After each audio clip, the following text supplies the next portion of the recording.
Let's go back to Friday night. The Melbourne Storm, again, find themselves in a preliminary final. That is 10 years in a row. Can you believe that, boys? 10 years in a row, Craig Bellamy has got this Melbourne Storm side to, as a minimum, a prelim final. Unbelievable. Yeah. 10 in a row. I sat on the couch cheering the Dogs home. Yeah. Was pretty proud of the way they went about it, as we'll probably hear from Cam Serrato a little later. But unbelievable. I said a few weeks ago that Melbourne's probably the only team that can handle the distractions that they had. Yep. And then I admire Melbourne in what they do with their halves. Like the best kid on the field was in a double-digit number. A kid that's probably been given plenty of opportunity to leave the club on countless opportunities. He stays true to them. He gets to have a moment like that, and yeah, he'd probably go close to being a part of a grand final this year based on the decisions that he's made to hang around and learn as much as he can. Will he be your 7 team list Tuesday? We're talking about Toby Sexton, of course. Will he be your 7 come the teams being announced on Tuesday, where Canterbury take on Penrith? Toby Sexton, yeah, it's a tough one. I think based on the injuries they had last week, they're going to have to. Yep. Most coaches, injuries can help them make the decisions that they've probably been wrestling with anyway. They're a real funny one for me, the Dogs, because I think Cam Serrato needs a big rap for blocking out the noise. I know they made the decision they made mid-season, and you could argue that it startled them, but I think if you erase the last 6 weeks from your memory bank and watch what they done on Friday night against the Storm, you'd have to be pretty pleased with where the Dogs have got to. Oh, of course. They're a smaller pack, which defensively there's a lot of positives about that. It makes life a little difficult for some of their halves. Like I watched Lockie Galvin. Lockie Galvin's playing in a team that doesn't get a hell of a lot of front foot footy. What position is a player like you, good running, strong, big body, not a heap different to you? Where do you see Galvin long term? What position? What I'll start by saying is I think Galvin's a long way off seeing his best footy. Yep. Like you're talking to a guy that debuted at 20 and found his feet at 25. Yep. So I understand what goes in. You've got to be really confident about the player you are. He's not sure what he wants to be yet. If you talk about good halves, you have to defend well. Yep. Kicking, passing, and running the ball. They're the 4 things. I think to be an elite half, you have to be very good at 2 of those. I think defense has to be one. Now, when you watch him defend, he's not a bad defender, but he's not throwing everything into his defense. So I think he needs to start with that focus. Yep. And then he needs to pick one of the others and get good at that. I don't think it's going to be kicking because he's not an on-the-ball type 7, so he can't dominate with his boot. I think he needs to – he runs the ball, but he doesn't attack his running game. Yep. I'd love to see him focus on attacking his D and attacking his running game and then seeing what comes off the back of that. Okay, so I've just – when I said you were talking about Sexton, well, you may have been talking about Pezzett, were you? Galvin, I was just talking about then. No, sorry, when you said the two digits. I did think Pezzett at first. Pezzett. Yes, I did think Pezzett at first. So on him, have you seen enough already on Pezzett to lock in a 200-game career? Is he a bona fide? Oh, without a doubt. I think grader, yeah. The fact that Melbourne have kept him around so long, I already knew that, and I think we all did. Yep. But in saying that, Melbourne's the only club that can convince a young half that you're sticking around to learn. Yep. Not many other clubs can do that. Yeah, that's right. And Melbourne can convince a kid that your learning is actually going to come in the second grade competition, not the... So, yeah, I'd love to pick the brain of the kids that have sat around and done it and why they done it and what was the carrot to stick around and how hard were the decisions to stick around. But there's a lot of things that... And it's years on years teams and clubs have tried to replicate what Melbourne do. They're the only team that can do a lot of things that they do really well in the game. I probably poked the bear there because I said 10 in a row, Jules, 10 in a row prelim finals. What was the first of those 10? Do you know? What was the first of those 10 in a row for Coach Bellamy? He's been to 18, I think. So it'll be early 2000s. No, the 10 in a row for Bellamy. When did the first the last 10 seasons he's been to a prelim. What was the first game of those 10 in a row? Oh, you mean who did he play? Yes. 2014. No. 2016. Yeah, because 25. Raiders. That was the game you played in. It was. So you played in that prelim in 2016, and they have not missed a prelim since. That is ridiculous, don't you think? It is ridiculous. It is so crazy how good a system they have down there. And you know the best part about that, boys, is most of their players, Pezzett, Wishart, you know, the list goes on, Howarth, Grant Anderson. Most of them you hadn't really heard of before going there. Bit part players, yeah. It's amazing. Josh King, Eli Katoa was flailing there at the Warriors. What a it's season he's had. It's like Jerome Hughes. So, like, Melbourne create this hybrid style of halfback. Yeah. And then you'll have 13 other clubs think, hey, we can do the same. But no one can recreate it. I think can't. you have to be really sure about what you're trying to create. I'm so proud of what the Bulldogs did, but there's so many questions left to be answered for them. But they're definitely in a better place than they have been. Oh, 100%. I'll ask you this from a half point of view. So Crichton looks as though he's going to be gone for the year, Jules. We're hearing that. So therefore, Sherry comes back, though. He had the HIA. Do you stick with Burton in centre, Blake, or do you roll Toby Sexton out at 7, give Lockie the 6, Burton to centre? Tough one. It's really tough. I think they've gone down the path of Burton and Galvin for so long. I think they have to stick with that. I think he'll keep Sexton on the bench like he did in that game. Let's break down what Sexton done too. Yeah, sure, he straightened the attack and he found a few little passing lanes that I think the other two halves couldn't have found. Yep. But probably similar to what Cogger done for the Panthers a few years ago. Yeah, good analogy. Coming on and pinch hitting is a completely different kettle of fish of stepping onto the field knowing that the results are solely on your shoulders. That's a great observation. I think being a pinch hitter is really like the Knights thought they'd got Cogger back to the Knights and all their problems were solved based on 14 minutes he done in a grand final. Yeah.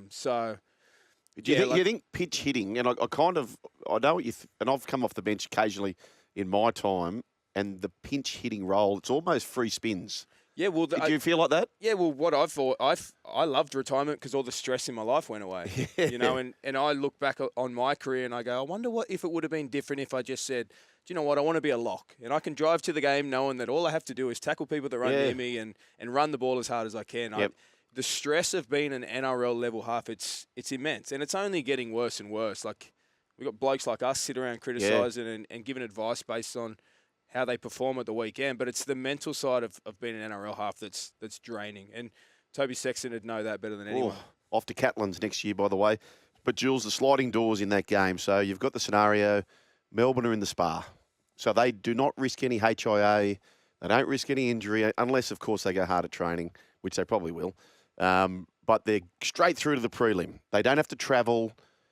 As for Canterbury, their journey now looks like this.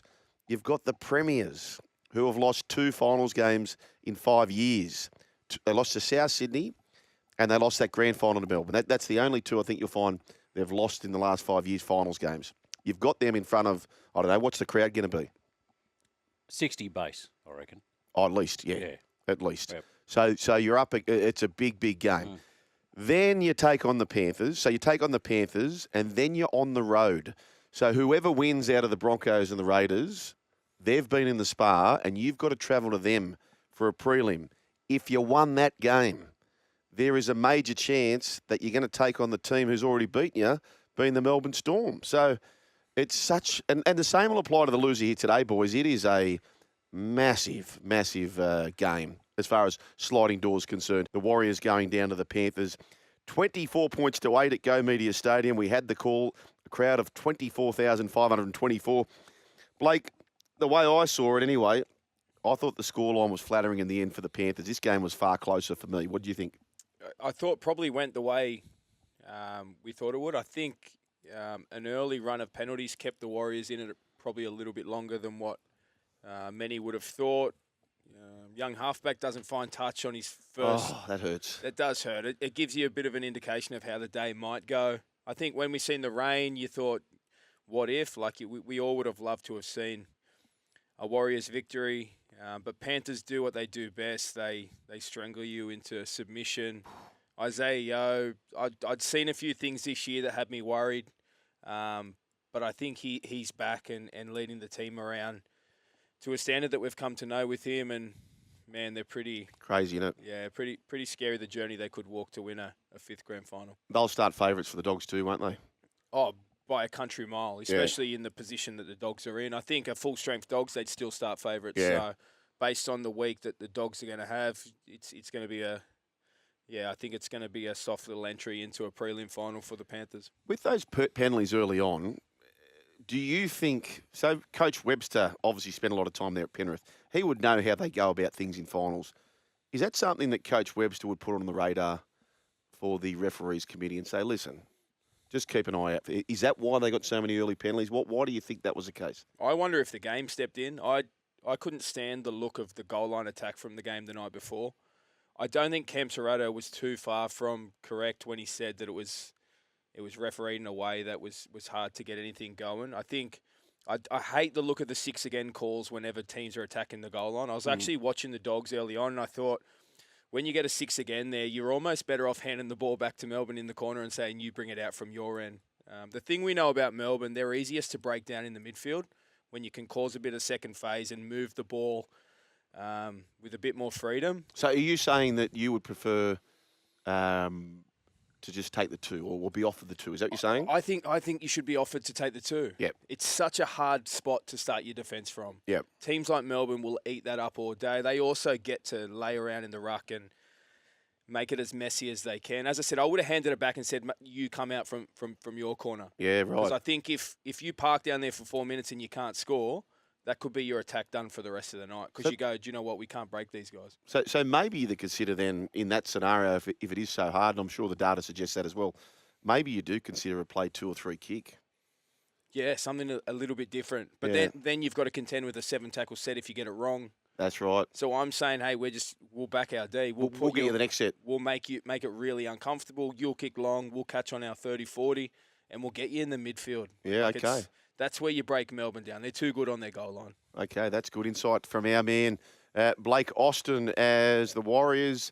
They're getting, in fact, the Tigers are on the attack. 28 points to 6. It is the Warriors leading the NRLW, 23 minutes remaining. Roll call continues. Extra time. Canberra by 2 points, writes JB, 18 points to 16. We need a try scorer as well, JB, so throw that in. And if you get it right, you will win that hat specifically designed by Bears Head Brian Fletcher. Vineyard Viper Dog. Ubering all afternoon, listening to SEN Footy. Gotta love Joel, Jimmy, 6 hours worth. P.S. Come on the mighty dog, says the Vineyard Viper Dog. Extra time, another one there. In for a hat, please. Broncos 16-point winners. Ata Mariotta, try scorer.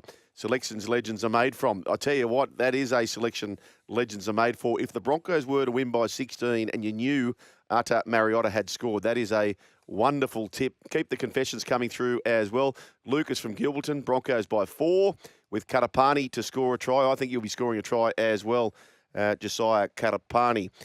Their completions in the second half, Penrith, it was just strangle mode, wasn't it? They do that to you, but don't they? They almost give you a little bit of a false sense. They're never a team that blows anyone off the park. That's what gave me a little bit of hope for the Warriors. You sort of you hope that a big crowd, Penrith giving them the opportunity to stay within the match. But I think it's another example of a team that had a number 7 not quite sure enough of his game. You look at all the teams that are going to do the best things this competition, they've got a 7 that's so sure about what his role is for the team. We're all so proud as a game, I reckon, of the Warriors. We love and we deserve a strong Warriors, and they've now been a team. I think they had that first year on the back of COVID where we all got so excited. Sean Johnson robbed of a Dally M. How he doesn't have a Dally M in his cabinet at home. Then they had a year where they fell off the wagon a bit, and you just hope they could get it back. So well done to Andrew Webster and the team over there that have brought some consistency back to their footy. You make a great point, right? So they've pushed Penrith a good 65 minutes last night at Friday night. That was last night. Yep. Last night. It's all merging into one. 12 points to 8 at one stage, or a 4-point buffer. And then just Jackson Ford gets caught offside. Dallin drops a ball in goal. Pompey drops a ball coming out of trouble. And at the same time, at the other end of the field, you've got Dylan Edwards scraping across the ground, somehow staying in, flick it back. You've got Alamotti, who's going to be caught in goal. He gets out. Those little 1%ers, the repeat sets that Nathan just kept doing. he just kept getting them. And maybe, to your point, when they're getting set restarts, he did on the occasion kick early. But what about those 2 goal line dropouts where they're almost like bullet grubbers? Unbelievable. Got them both back. Yeah, there's something different. I hate seeing them short kickoffs not go 10, and we just get to all pat him on the back and say, don't worry about it. Yeah. But Cleary steps up and nails it. I reckon another thing that's scary for everyone else this year around the Panthers is, based on the season they've had, I reckon this is the first little reminder that age is going to catch up with them at some point. Yep. I think Edwards and Isaiah Yeo have been the cornerstone of that team for so long. I think them two are probably the two that you can see they get through the most work as well. So it is going to wear them down quicker than some of the others. I see in the miracle of Mudgee, Canberra kicked the field goal. Penrith kick a field goal, bounces off the post.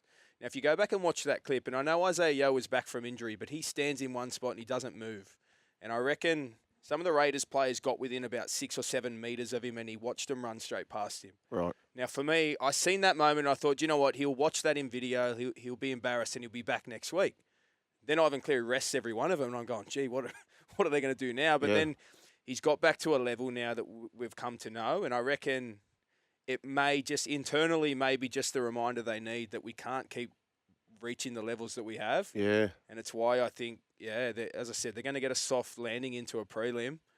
And then any team that's got Nathan Cleary and the players that they've got, they're going to be pretty hard to beat. I thought Blaze Talangi done a really cool job last night of staying out of the way. Yeah. He didn't overplay his hand, did he? That's the biggest thing for Blaze. I reckon he'll get 1 or 2 moments a game, and if he can park his ego enough to be happy with that, he may just ride on the Cleary coattails to a premiership. I think stay out of the way and ice a couple of moments that you get. Which he did. He did do that. It's a forward pass, right? Oh, I felt sick. Forward pass. Do you know what? I felt sick for the ref, but it's not easy to make a split-second decision like that. And the moment he said play on, my mind just went, no one can save him here. No. Like the bunker can't even. No. Why? We've got to change that. Oh, look, for the real howlers, and unfortunately that was, but I tell you what that reminded me of, Blake. I don't know if you like your horse racing or not, but it happened right in front of him, and it's those decisions, and he was refereeing great, I thought, and little things like players were trying to milk a penalty and he wouldn't have it. Can you get up? And he was refereeing great. But then a big moment like that happens, and he is a terrific ref too, by the way. I'm thinking, for the Warriors, please make the tackle. But for Grant Atkins, please make the tackle, because if they score the try, it's going to blow up, which it kind of has. I love my racing, and I love this bloke, Greg Miles. And Greg Miles is calling a Caulfield Cup. And the favourite of the Caulfield Cup is a horse called Mongolian Caine. Mongolian Caine. So there's 400 metres to go. Greg Miles is calling the race, and it's looking a treat. It's going to win the race, you think. And here he comes, Magnolian Caine. It's Magnolian Caine, 300 metres to go. Magnolian Caine. And he changed the name halfway through from Mongolian Caine to Magnolian Caine. And Magnolian Caine wins the Caulfield Cup. And then if it gets beat, it's not a problem. It's not a problem. But he's called the Caulfield Cup winner, and he's a great caller, legendary caller, but that grated him. And apparently he was a bit crook that day, and that may explain why that happened. But riddle me this on a forward pass, mate, right? Yep. So Connor Watson jumps out from dummy half last night. He throws a ball, Yep. and the ref says knock on. Yep. Now, why can we go to the video ref and determine which way that goes? Because that's a pass. yeah, that's exactly right. Bomb goes up. Yep. You can go up, you can bat a ball. We Yep. can rule on that as a knock-on, not a pass. Yep. So for whatever reason, we can judge the angle based on a bat back, but Yeah. we can't from a pass. Correct. The only other thing that's stupid is a pass is allowed to go forward. It's the most backwards rule in rugby league. Yeah. We only have to watch the ball out of its hands. Correct. And that out of the hands And was it's- forward. From Watson's, you've seen it. Came off the backhand and it went forward. My heart sunk because no one could save the referee. I know. Oh, man, I felt sick. I know. And that was the game too, by the way. Like, you can't let the Panthers go up by 2 tries at that time. It was really, really tough. The other one is touchies too, but. Yep. Because it's happened a couple of times this year. We had another clanger a few weeks back, and it's on my Instagram somewhere, so if you want to go back and watch it. But we have I reckon I'd also say that 70% of passes from centre to winger are forward. Yep. So many of them are forward because it's such a pressure pass. I know. I don't disagree. Mate, go and even look at the Braden Trindle pass to Militalo. It doesn't get questioned these days, but, mate, it's passed before the line, caught after the line. Yes, may have been backwards out of the hands, but forensically. But that's not the pass I want them to adjudicate on, right? So it's the pass that is an absolute 100 out of 100 are going to agree with. If it's a no-brainer, just Help him. Help the guy. help the guy. This Klinger the other week, right? So Yep. centre to winger, goes in for a try. The touchy stood 10 metres back checking if he goes out. But Yep. the one thing the bunker can check is if he steps on the sideline. Correct. The one thing we can't check is the pass. pass. And he stood 10 metres behind the play. Correct. What about if we added a touchy?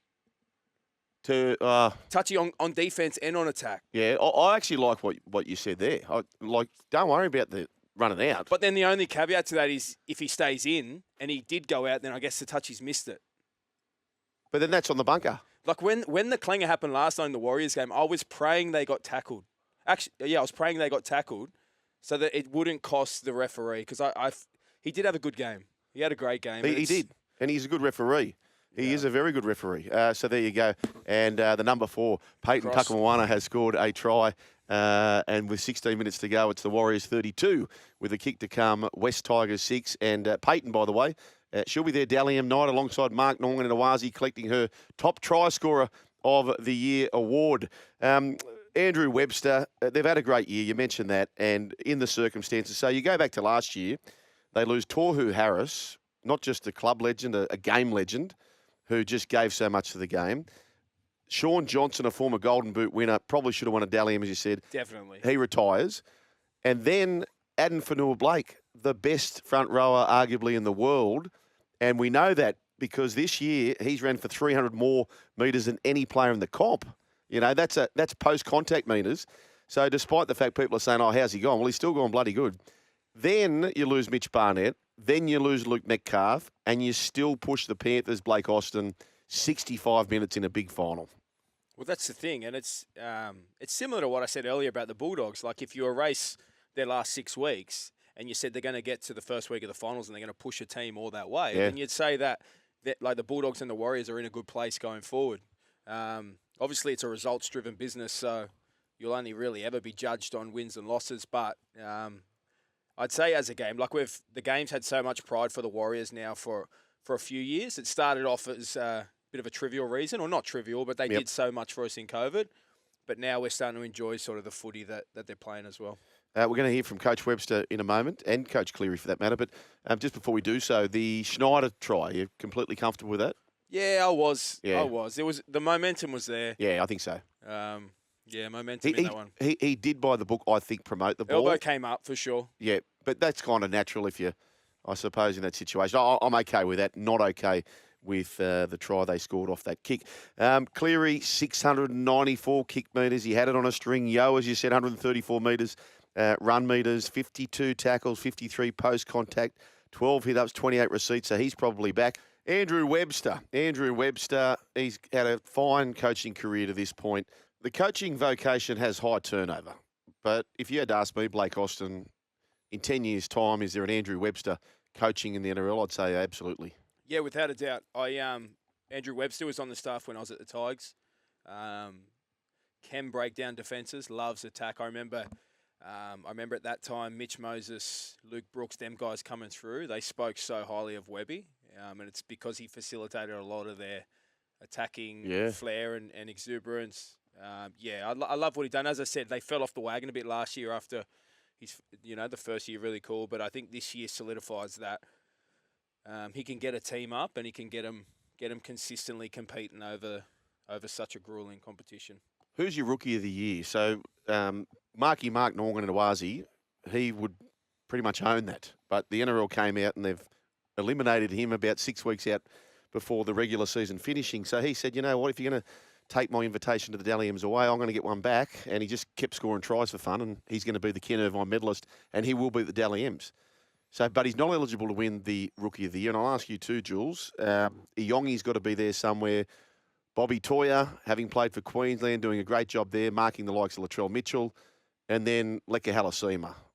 Do you boys have a strong view as to who your Rookie of the Year is? Yeah, you could make a really strong case for all three. I reckon they lean towards Toyer based on an Origin. Yep. An Origin series. I love what Iongi done at the Eels. I think probably got to a level that I didn't think he could, and had to do it the hard way without Mitch there helping him. I think he'd be my pick. Okay, Jules. Yeah, I'm inclined to agree. for all the reasons that you mentioned, Blake. And the other one that would have been in the frame had he not got busted, and he's back now, is Tamale there for the Raiders. Oh, yeah, of He course. was flying. Flying. Yeah. I'll ask you both a similar but different question. If you got to sign one for a 10-year deal, who are you signing out of those players we mentioned? You can include Tamale if you want. Well, my club let him go last year after one game. So, Yeah, that's right. so out of Bobby T, Yep. There's Yongi, and Lecker. Oh, We'll call it a 6-year deal. I like. It was very Something London, about mate. they're all different. They're all good, aren't they? Something about Lecker grabs me. I've got to say. Yeah, he's an Yeah. athlete, isn't he? Yeah. What do you say, Blake? I'd be inclined to go Lecker as well. I think you can find fullbacks. There's a lot of good ones around. I think he's an athlete. Oh. But he knows how to throw his weight around and he knows how to make an impact. Yep. I love big athletic back rowers. Smaller, more mobile ones are great for defensive lines. Yep. And the game sort of moved towards that type of back rower of late. Yep. But I'm a fan of the big athletic ones. Ali Lauatiti's still one of my favourite. And I know they're slightly different players. Yep.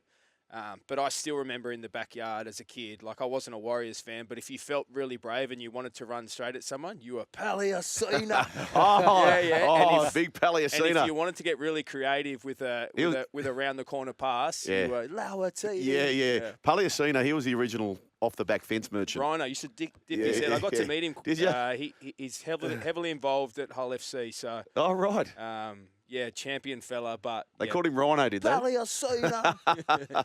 Oh, mate, some great memories there. There's no doubt about that. And well done to Coach Webster, because we actually interviewed Stacey Jones, who's part of the coaching staff there. And I said, Stacey, the average of tries scored on the right-hand side, your right-hand side, the competition average is 48%. So if you break it up into 3 parts, the left side, the middle, and the right, 48%, which I think is a crazy number, is scored the right-hand defensive side to the left-hand attacking side. And I think mostly that is because most kids grow up right to left. Well, I was a right-sided player, and we were at the Raiders. We used to call ourselves the forgotten cousin. Did you? And we used to have a joke at training because the ball had never come to us at training.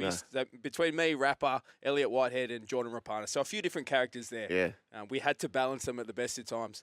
But we used to joke at training and say, they'll be back. Come game day, they'll be tossing the ball back to the right side. Yeah. But it is. You have to defend against the opposition's best attacking edge. Correct. Every game, and you see less ball. So I think the numbers are something like 48. I actually think, I question it big time, the coaching in our game, because surely at this level it should be parity. We should be conceding as many on the right as the left, right? I know teams are better equipped right to left. Well, then therefore you've got to defend it differently than you do the other side if those numbers every year keep proving true. Yeah, but I also think that back rows and halves should be able to switch at a pinch too. Yeah. Because you watch video all week and you learn how to deal with the 4 people that you're going to see for 80 minutes. Correct. And the first thing I used to check as a half was who was the big, scary back rower that I had to tackle for 80 minutes. Yeah, right. And if you're up against a big strike, I remember Dave Taylor, like if you saw he was on the opposite side of the field, you go, boys, they're going to tug at the other edge this week, and you knew you'd be in for a comfier day. So I reckon they should mix and match. And you're right talking about that because of the way they pass. Most people right-handers out right to left. And I don't know if you boys have noticed this, but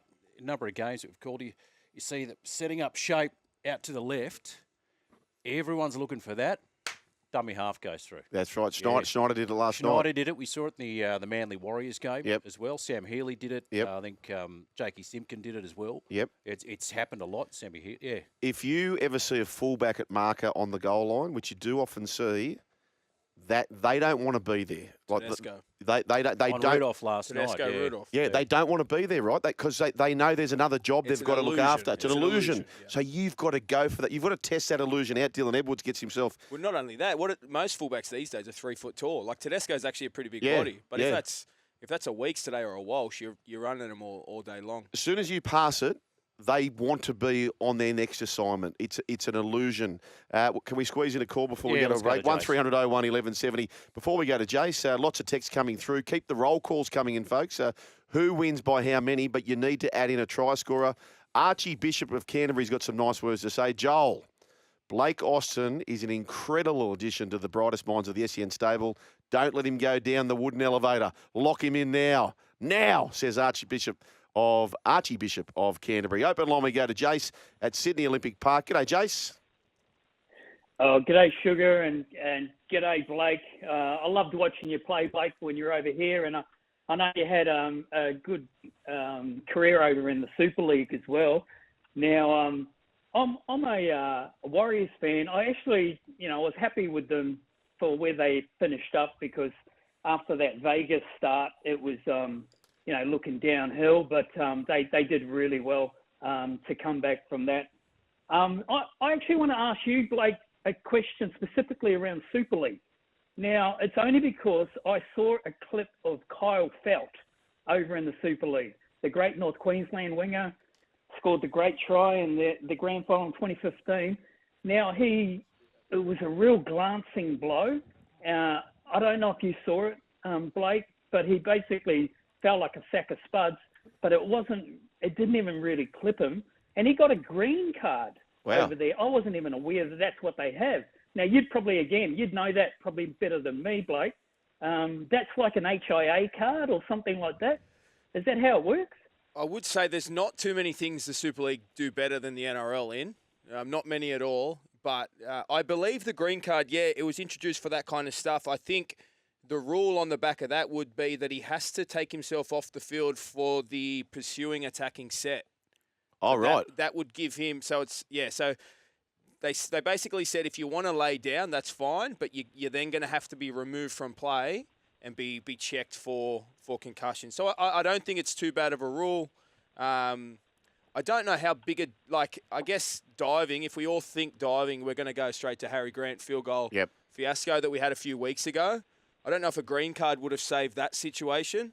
And then, finals footy this weekend, it's how many penalties did we think were going to be blown once the camera showed us the replay, but then it was just crickets. Like some of the hip drops we saw the other night, you thought for your life they were going to blow. I think that's the game we all want to watch. I don't understand why we can't see more of that over the 27 rounds of the competition. Yeah. What do you think about that, Jace? Yeah, no, absolutely. I wasn't aware of that green card in general, but that's a great explanation, Blake, because, I know that the press over there in the Super League are absolutely giving it to Kyle. They will. They hate Aussies coming over and taking all their money. That's why. That's right. No worries, boys. Cheers. And appreciate the call, mate. I think I'm on the Raiders and Sabo. Let's go. Okay, beautiful stuff. Beautiful stuff. Thank you very much for your call, Jace. Roll call continues. Who wins by how many? And you need a try scorer, folks. And you get yourself a run home hat specifically designed by Brian Fletcher. Now, Blake, you won a Challenge Cup. Is that right? Sore point. I actually, I did a syndesmosis about the last game to get into the Challenge Cup final. Yep. And then we went to Catalans on a Super League match, and I twisted my ankle, so I sat in the stands and watched. Okay, and so cheers for that, Jolie. Thanks. No, I didn't. I thought I knew you were part of that squad. That was Coach Price at the time, wasn't it? Pricey, yep. And you fell just short in that grand final. James Graham's still pretty sore about that one. Yeah, there was an early try from Knowles that the ref didn't even check with the video ref. But if is this Challenge Cup, or are you talking about the grand final? This was the Challenge Cup. Oh, right. Yeah, this was the Challenge Cup. So they didn't check it. So Saints were flogging everyone, and a lot of the narrative was once myself, the marquee player that had come over to save Warrington, once I missed the match, Saints would get home pretty comfortably. And it was one of the I was shattered that I couldn't be a part of it. But when you sit in the stands and you watch a team put together a performance like that, Bryson Goodwin was immense on that day. Yep. Young Darryl Clark, the hooker from England, was the Lance Todd Trophy winner. And just the whole build-up around the Challenge Cup was unbelievable. To go to Wembley. Yep. Yeah, Aussies don't really understand the prestige around that. Oh, massive. It is really cool. I tell you about this game, and my hairs stand up thinking about this day specifically. Stephen Price is coaching Warrington. They win the game. Justin Holbrook is coaching St Helens. He has a great career with them. There's a photo of Justin Holbrook, Stephen Price, and in the middle is Prince Harry. And Holbrook and Price, what do they call it? People out there at Milpera Colts. It's called the Field of Dreams. The Field of Dreams, they call it. So Holbrook, there's a beautiful photo of Holbrook and Price playing for the Milpera Colts, coached by Chicka Price. and you couldn't get more knockabout. Milpera Colts, Western Sydney, and here these two guys are at Wembley in a photo with a bloke whose upbringing is completely different, Prince Harry. 100%. Like that, and what made that day so special for me, my best mate wins it with Price, but his dying dad, right? So I was going to see him, but he was too ill to see. So it's like 2 a.m, and I'm on the phone for him the whole game. There's not a heap of conversation, but from time to time. So the phone's just there on, and we'd be talking throughout the game, just him and I, at 2 a.m. here in Australia. And I'll never, ever forget. I actually wish I'd recorded the conversation. It'd be a wonderful gift for the family. But it was a very, very special day, that is for sure. Now, a bloke who played for both the Raiders and the Brisbane Broncos, 44 games for the Raiders, 79 games for the Broncos. You're probably better to know him from playing for the Panthers. 162 games, including one of those 162, the night out of all nights, 2003 Clive Churchill medalist. And I'm pleased to say that the great Luke Priddis joins myself and Blake Austin and Julian King. G'day, Pritto. Hey, gents, how are we? Mate, well called yesterday. Well called, young man. And how does your Sunday look? Oh, young man, I like that. I haven't been called a young man for a while, Sugar. But how's my Sunday? It's good. It's out here in God's country in Penrith, as I said last night, and sun's shining, and everyone's a flutter after the Penrith Panthers keep their 5 alive dreams still going until next week. Where are we, Lukey? Where are we in Penrith? Are we completed a river run this morning? Mate, I did half a river walk with 3 dogs, so I was up at 7:30, did that, Blakey. Mate, then just taking my young fella out for a bit of lunch.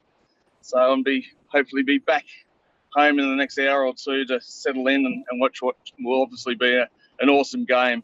The grand final of the 90s that never happened.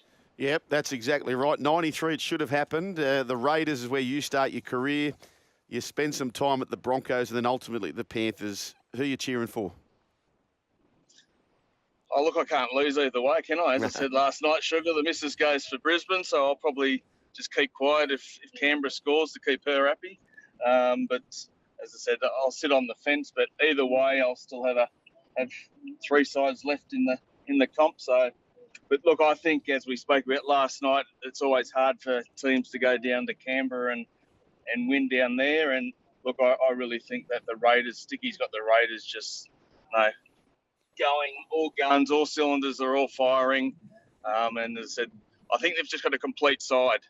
As we spoke about last night, Reece Walsh has been sort of dragging the Broncos through and been fantastic.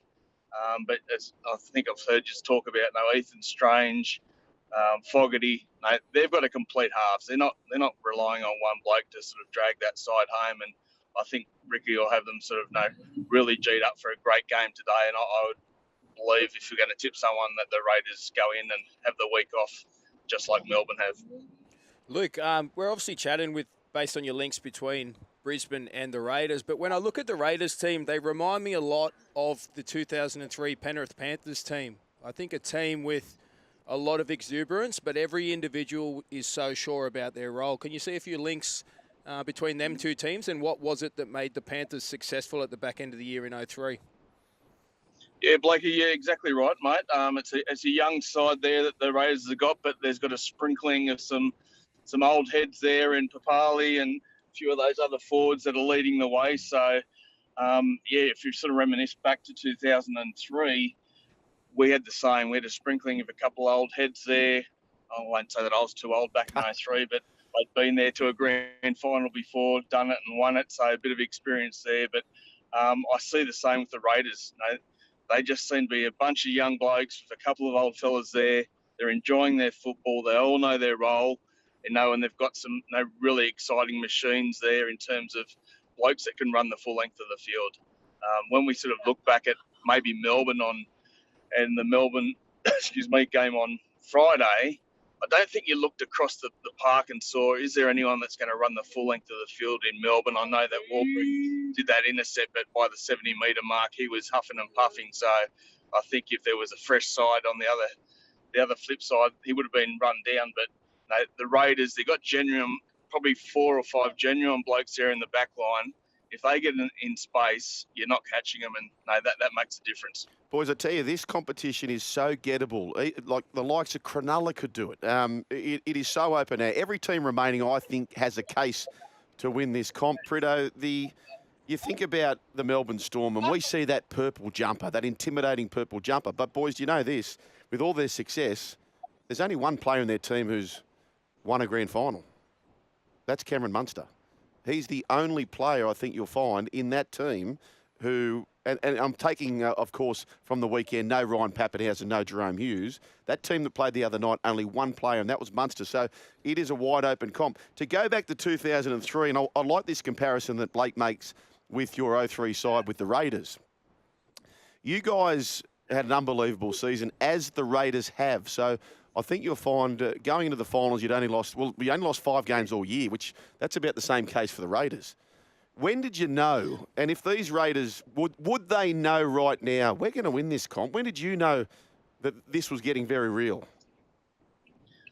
Look, I think the young blokes will be sort of really keen that they know that they can win it. It's probably the old heads that know that there's a long way to go. You've obviously got to win this game. If they get the week off, they're then going to win the next game. So there's a lot that can sort of happen. But I suppose as a group, and Sats tells the story as well, when we walked into the old grand final breakfast where we used to sort of have to go into the city the night before, you get up at Sparrow's Fart, which for you young blokes is like 5 o'clock in the morning. You're over there to the conference centre, whatever it is now, and you're sort of up and about. But I remember we walked in there. We had young blokes, as you said, the Lukes, the Rooneys, the Lewises, the Shane Rodneys, the Swaineys, etc. But they all had their. We didn't. I don't think we had camera phones out that day, but they all had their video cameras out, recording and just dead set enjoying their experience every part of the grand final week. The key part we sort of said was enjoy the week, but when you had to go and put the head down and do the hard work on the training paddock, you did that, and we did it well. So our group was able to knuckle down on the training paddock, get our stuff done, but when it come off the field, being young blokes, they were happy just to rejoice, relax, and basically suck in the atmosphere for what it was. And so you basically got to enjoy the whole grand final week. And I think going into that grand final breakfast, the Roosters were there in their suits, their ties. They were like pieces of cardboard. And I remember sort of saying Sats, and he'll say that story is that, I think at that point we thought, look, we've got these guys, even though they were talking dynasties. They'd only won 2002, but they were already talking about a dynasty winning this grand final and going on with it. But I was pretty confident after that grand final breakfast that our blokes weren't going to be overawed, and we're just going to suck in the atmosphere and put in a good game. The other similarity between you and the Raiders, Luke, was you were coached by a guy called John Lang that had a son playing in the team. Oh, there you go. You could argue that John's son was probably a little bit tougher than Ricky's son. Martin being one of the toughest to play our game. But what role do you think the coaches are going to play today? Obviously, Michael Maguire up against Ricky Stewart. Thinking back to what role John played for you boys and what impact will the coaches have today? Yeah, look, coaches play an important part to get, obviously, the players up. They're doing their study. Both are obviously students of the game. Ricky reaching the highs that he did in his career, and he's obviously won grand final before with the Roosters. He's done everything in the game, but he's still got the passion there. And I think you'd probably see that Ricky just gets just as much out of these young blokes as what the young blokes get out of Ricky. I think that's probably really clear to see now that he gets pumped up in the game because of what the young blokes can do. But Madge is a bit old school as well. Madge played at Canberra. I played with Madge in reserve grade at Canberra. He played a sprinkling of first grade games, and Ricky was there. So they've both been sort of coached by Tim Sheens.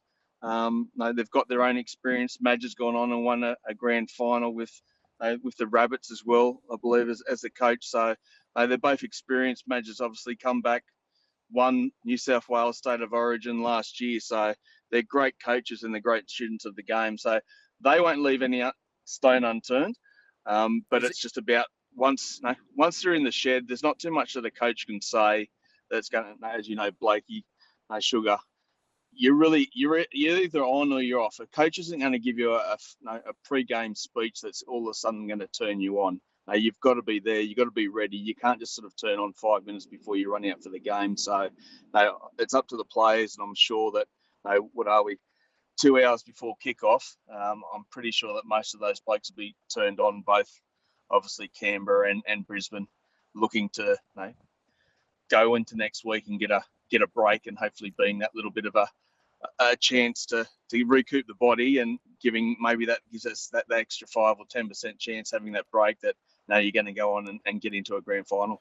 Your two premierships completely different, the two that you won, because you've got the 2003 journey, which you've shared with the young punks, the young whippersnappers, defying all sorts of odds. It's a night grand final. It's raining. But your first premiership, Pritto, we go back to 2000, hardly young whippersnappers. This was the A team. This is a brilliant side. It's the last ever day grand final. It's a perfect Sydney day. And it's the year of the Olympics, right? So everyone's up and about. Here's the team here, Blake Austin. Darren Lockyer, Lottie Takiri, Tony Carroll, Mick DeVere, Wendell Saylor. I think you'll find they all played for their state at least. Ben Eichen likewise, Kevin Walters likewise. Shane Webke up front with Dane Carlaw, Gordon Tallis in the back row with Brad Thorne, Kevin Campion. So all have played for state or better. And so too the whole bench. This whole team had played minimum state level or better. The bench was Harvey Howard, who represented England, Ashley Harrison, Michael Hancock, Sean Berrigan. There's 4 or 5 Clive Churchill medalists in there. The coach is Wayne Bennett, but the number 9 is Luke Priddis. Take us back to that time. You've got Wayne Bennett there, these greats around you. You must have felt invincible in saying that. In fact, here's a fun fact. Both your premierships, I just realised, you defeat the Roosters. Yeah, actually, and the third one that I was obviously part of with St. George was against the Roosters as well. So yes, obviously Nick Politis doesn't really like me. I remember I ran into him actually in that St. George grand final, and I was going up to sit in the coach's box or wherever I was going, and he was in the lift, and he sort of just looked at me and smiled. But that's a little bit of a trivial question, but. Broncos, completely different. Why? Because when the Broncos reach a grand final, they're expected to win back in those days. So there was a whole heap of pressure. I was probably only, 22, 23, I think, if that. So as I said, surrounded by a team of legends. But we probably, when you look back on the Broncos before that side, we probably didn't have the best in terms of, a back line. We had Kevy Walters there. Going in at halfback, he was usually a 5'8". We had Benny Eichen, who obviously had been littered with injuries, etc. So we relied on the forwards, and that's the way that we played. I think that the final score might have been, pretty close, but it was basically drive down through the middle, give it to Webke, give it to Brad Thorne. We had an international forward pack apart from me. And basically, that's what they did. And if the backs sort of happened to score a try here or there, we were happy. But no, we defended. And I do remember, obviously, that was the year Webby was out. He broke his arm and he sort of had all this radiation stuff or whatever. I don't know. But he managed to get onto the training paddock and then was cleared to play. And my role was basically to defend that arm so that he didn't have to tackle on it. And as I said, my job was pretty easy. Give those big blokes the ball. If Lockie wanted it, out the back as a fullback, you gave it to him. But yeah, we just dominated basically through our forwards, as I said, whereas compared to the Panthers and obviously, the Raiders and even the Broncos this year, they're looking at the class in their back lines that are going to win them the game. The forwards will lay the foundation, but there'll be some special moments in this game coming up. I'm sure that Reece Walsh or Ethan Strange, they'll produce something that will go down in folklore if their side wins to get them sort of to that grand final qualifier. Chatting with Clive Churchill medalist, dual premiership winner Luke Priddis. Now, could have easily been a 3-time premiership winner. Now, I just want to go back to that 2010 year. Many people will forget this. What a great season 2010 was, of course. You reacquaint yourself with Wayne Bennett. Now, what most people won't know, mate, you played 20 games that year for the team, and 18 of those you were the starting hooker. So you were the most dominant starting hooker in the Dragons that year, yet didn't play beyond round 26, which ultimately proves to be your last ever NRL game, last ever NRL season. What happened there, Prido? Yeah, obviously I got to start that year. Wayne tried to flick me that year because I got dropped down to Shell Harbour and played a lot of the previous year in Shell Harbour with Matty Head, great bloke Matty Head. But then, if we sort of remember, Nathan Feen had sort of come across and was the starting hooker at that stage after I sort of didn't get a start, but he broke his ankle broke his leg in that first round against Parramatta. So basically, I played most of the year, and at sort of a certain stage, I'll tell the story. I've told it to a few blokes, but probably the first time on air. But basically, I was told that potentially someone else was going to miss out on the side, and Feeney will come back, and I'd still be starting hooker. And then when the team was sort of announced on the Tuesday or the Wednesday, basically I'd gone from Wayne telling me I was going to be starting hooker to not even making the 17, and that was the last time I got a look in. It was a different way to finish off, and again, I suppose a little bit disappointing as a player that way. But I believe I did a lot for the club in terms of supporting them and that, and they got us through the grand final week. Again, I think Wayne may have thought that I was going to try and take someone out so that I could get a run, but that's not sort of my ethos. But again, I got the grand final ring. Wayne pulled me into the office and gave me his grand final ring, and I pretty much just sort of said thanks and walked out because of the way it all sort of happened. But no, it was still special being part of a grand final club. Again, I got to experience some different things during grand final week as sort of being out of the squad, doing some different lunches and that I wouldn't have been able to go to as a player. But obviously all players would like to be on that field. But I just said, no, that's just the way that my career finished. And yes, I still probably hold a grudge, a bit like an elephant. I'll never forget. But no, that's what are we now? That's sort of 15 years gone by. It still burns me a little bit, but I'm happy to move on. And as I said, it was still great to be part of obviously a foundation club in the Dragons, winning that grand final. Prido, can I ask you a personal question? Are you and Wayne on talking terms, or have you got past that or not? Oh, look, that's another problem, but I'll leave that one there. I did bring it back onto talking terms, and then I think something else happened. So anyway, again, look, but people still ask me, and like I'm happy to shitbag Wayne.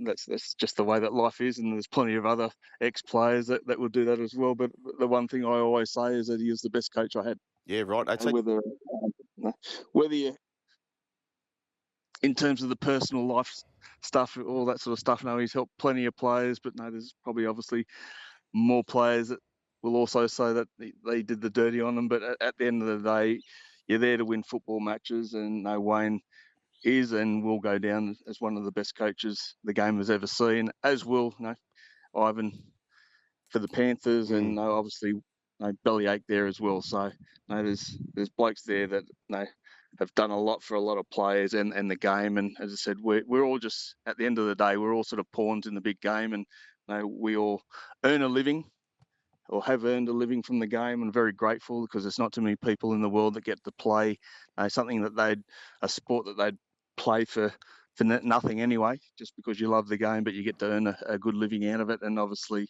the players these days get to make a better living, but it all goes in roundabouts. And as I said, I wouldn't sort of change my career for anything. Probably the only thing I've ever been asked to say, what was something that you would change, is that I never got the opportunity to play with Ricky Stewart, who's there coaching today. I played with Alan Langer, but I never got to play with Joey John. So I think, or Joel Caine, 2 out of the 3, or Joel Caine.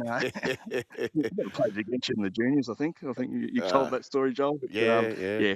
If I got to play a game with Joey Johns, I think that would have sort of been the icing on the cake. But again, I'm blessed with the career, and I think most players will say that even if you get on the field to play one NRL game, that's a young kid's dream. I'll tell you, a young kid's dream, a quick Wayne Bennett story. So young kid's dream for me was to, work with Hadley in the continuous call team. And here I am, I've got the opportunity, a young sideline eye reporter, and the game would finish. So your job was to get as many good interviews as you could. And I said to Hadley, I'm going to get Wayne Bennett. And unbeknownst to me at the time, there was some kind of issue with 2GB and Bennett for some reason, but he wouldn't do any interviews with them. But Hadley hadn't told me that. And he's kind of just going, well, go and back yourself, son. So for about a month, I'd go up to Wayne and say, oh, Wayne, can I have a quick chat? And I've got my 2GB badge on, and straight away, no. So this went on for about a month. Here we are at Cogra, and I thought, I'm going to try something different here. And he gave me nothing, Wayne. And out he comes to the sheds, and he sees me again. Like, this bloke's going to have another crack. And you can see him almost brace for, oh, not this bloke again. So I went straight up to Wayne. I said, hey, Wayne, sorry, mate. Haven't got time for you today. I'll try you next week, eh? And he laughed. It was the first time I'd actually broke him down. But he's a hard man to catch, Wayne Bennett. You're a hard man to catch, as you should be, because you're a rare gem out there, Luke Priddis, a Clive Churchill medalist. Only one per year does that happen to, and one of those belongs to you. Luke Priddis, all the best. Before you go, just tell us the grand final. In fact, you know what? We can't let a Clive go without giving us a Clive. Who wins the grand final? Who do they beat? And who walks away with that same medal that you own at home? Oh, look, I'm going to stick to the Panthers to win the grand final. I think they'll play the Raiders. And I'm going to go with a smoky, my old mate Papali. I think he's been playing tremendous for the Panthers. And as I said last night, they've been my top player, I think, for the last couple of weeks. Hopefully he doesn't get suspended, but they get to the grand final. But I think it's time for a forward to win it this time. Too many backs are getting too many backs are getting in the glory. It's the forwards. It's time for a forward to step up, and he'll be my spokey. Well, I'll tell you what, if they were giving it out yesterday, by the way, there's no one being charged from yesterday's game, so he's going to be fine. But if they were giving it out yesterday, he would have just about got it. He was unbelievable. As you were, Luke Priddis. Thank you so much, mate. Enjoy your Sunday. No worries, guys. Have a good call. Thanks for watching. For more great content, subscribe to SEN League, your home of the greatest game of all.